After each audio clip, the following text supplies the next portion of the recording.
بسم اللہ الرحمن الرحیم۔ السلام علیکم ورحمۃ اللہ وبرکاتہ۔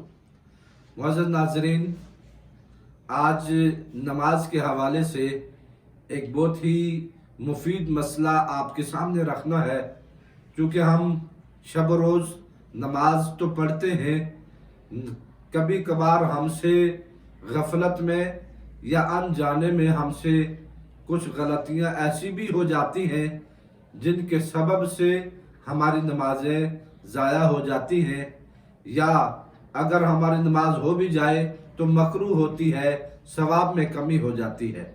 لہٰذا نماز کے مسائل کو ہمیں سیکھنا چاہیے تاکہ ہم اپنی نمازیں کامل و اکمل طور پر ادا کر کے اللہ کی رحمت کے ساتھ ہم اس سے مقبولیت کے امیدوار ہوں۔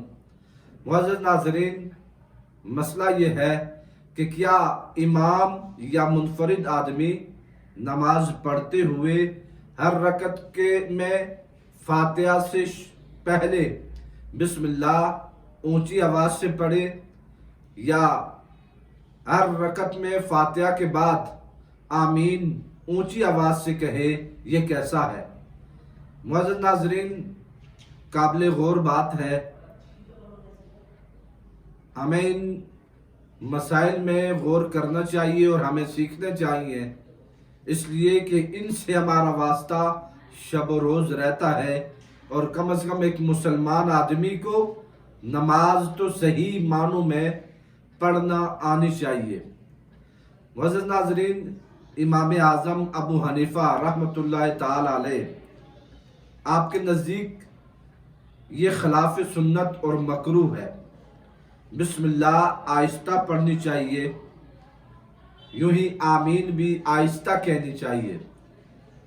شرح منیہ میں ہے وَيُكْرَهُ لِلْمُصَلِّ أَن يُجْهَرَ بِالتَّسْمِيَةِ وَالتَّعْمِينِ وَكَذَا بِالثَّنَاءِ وَالتَّعَوُّذِ لِمُخَالِفَةِ السُّنَّةِ، یعنی ایک نمازی آدمی کے لیے یہ مکروہ ہے کہ وہ بسم اللہ اونچی آواز سے کہے، یا آمین اونچی آواز سے کہے، یا یوں ہی تعوذ اور ثنا کو اونچی آواز سے پڑھے۔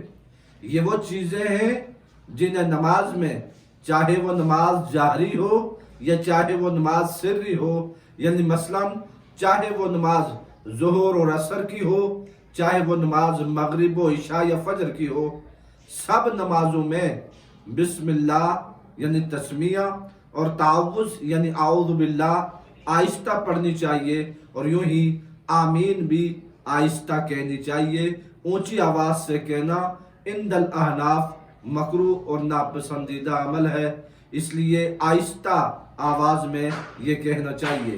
اللہ رب العزت ہمیں نماز کو سیکھنے اور اس پر عمل کرنے کی توفیق عطا فرمائے۔